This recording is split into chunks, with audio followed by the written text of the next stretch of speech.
যে জেনারেশন সম্পর্কে মানুষ বলতো এই জেনারেশন কোনো কাজের নয়, এদের দ্বারা কিছু হবে না, কোনো চাকরি কোনো কিছুই হবে না। আজ সেই জেনারেশন জেনজি নেপালের সরকার পতন করে, বাংলাদেশের গণঅভ্যুত্থান করে, নেপাল এর প্রধানমন্ত্রী কেপি শর্মা ওলিকে বাধ্য করে পদত্যাগের জন্য। বাংলাদেশে হাসিনার পতন করেছে এই Gen Z. Mala fama, se la pasan diciendo que soy mala, porque no me aguanto drama de nada. Y si vienes a mi cama, a mi cama,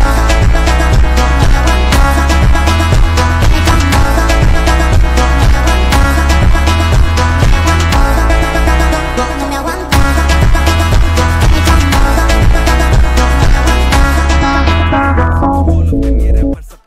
8 September 2025 নেপালের যুব সমাজ একটি শান্তিপূর্ণ আন্দোলন শুরু করে সোশ্যাল মিডিয়ার ব্যানের উপর, কিন্তু এই শান্তিপূর্ণ বিক্ষোভ মুহূর্তের মধ্যে রক্তাক্ত হয়ে ওঠে। 20 জনের উপর পুলিশের গুলিতে মারা যায়। এর পরপরই শুরু হয়ে যায় জেনজি বিদ্রোহ। প্রধানমন্ত্রীর বাসভবন, নেপালের সংসদ, রাজভবন একের পর এক আগুন জ্বালিয়ে দেয় আন্দোলনকারীরা। কিভাবে একটি শান্তিপূর্ণ বিক্ষোভ নেপালের ইতিহাসের সবচেয়ে ভয়াবহ আন্দোলনের রূপ নেয়। নেপালের একজন মন্ত্রী বা প্রধানমন্ত্রীর মাসিক বেতন 60 থেকে 70 হাজার টাকা, যা বাংলাদেশের 88 হাজার টাকার সমান। অথচ আজকের দিনে নেতা মন্ত্রীদের আত্মীয় স্বজন বা ছেলে মেয়েদের লাইফস্টাইল, বিদেশ ভ্রমণ দেখলে অবাক হয়ে যাবেন। একের পর এক ডিজাইনের জামা, বিয়েতে কোটি টাকা খরচ, দামি গাড়ি। এক কথা, নেপালের মন্ত্রীরা এবং তাদের ছেলেমেয়েরা এক একজন কোটি টাকার জীবন কাটায়। এখন প্রশ্ন হচ্ছে, তারা এত টাকা কোথায় পায়? তাদের বেতন তো খুব কম।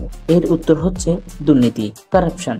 নেপালের যুব সমাজ দাবি করে তাদের নেতা মন্ত্রীরা তাদের দেশকে ধ্বংস করছে এবং নেপালের কিছু মাস ধরে জেনজি নেপো কিডস নামে হ্যাশট্যাগ ব্যবহার করছে। যেখানে নেপালের সাধারণ মানুষরা দৈনিক খাবারের চাহিদা মেটাতে পারছে না, বেকারত্ব বাড়ছে, স্বাস্থ্য ব্যবস্থা ভেঙে পড়ছে, সেখানে নেতা মন্ত্রীর ছেলে মেয়ে সোশ্যাল মিডিয়ার তাদের লাক্সারিয়াস লাইফ স্টাইল পোস্ট করছে। মোদ্দা কথা, নেপালের যে আন্দোলন, এর মূল কারণ এই দুর্নীতি। যুব সমাজের দাবি, এই মুহূর্তে এই মিডিয়ার মুখ বন্ধ করে রেখেছে সরকার। তার প্রতিবাদে একমাত্র রাস্তা হচ্ছে এই সোশ্যাল মিডিয়া, আর এই কারণেই সরকার তাদের বাকস্বাধীনতা কেড়ে নিতে ব্যান লাগিয়েছে। 8 সেপ্টেম্বর নেপালে একটি এনজিও হাবি নেপাল এই সোশ্যাল মিডিয়া ব্যানের উপর একটি শান্তিপূর্ণ প্রতিবাদের কথা বলে। ডিসকর্ড এবং টিকটকে এই আন্দোলনের কথা ছড়িয়ে দেয়। এই অনুযায়ী আন্দোলনে যোগ দেয় স্কুল কলেজের ছাত্রছাত্রীরা, যাদের জন্ম ইন্টারনেটের যুগে, অর্থাৎ 1997 থেকে 2010 সালের মধ্যে যাদের জন্ম, তাদেরকে জেনজি বলা হয়। এই জেনজিরা শান্তিপূর্ণ আন্দোলন শুরু করে এবং তারা পার্লামেন্টের দিকে যেতে শুরু করে। পুলিশরা বাধা দিতে শুরু করলে শুরু হয় পাল্টাপাল্টি আক্রমণ। এতে পুলিশরা জলকামান, রাবার বুলেট, টিয়ার সেল আর শেষ পর্যন্ত অরিজিনাল গুলি করে, যাতে 30 জনের উপর মারা যায়। এরপর শুরু হয় রক্তাক্ত আন্দোলন।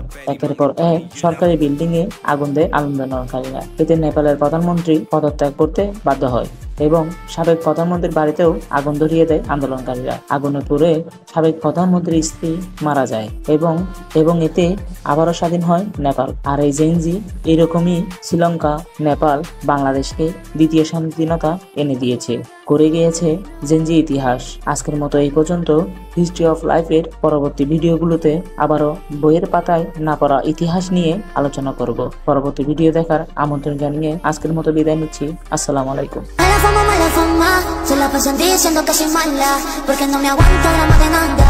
Y si vienes a mi cama,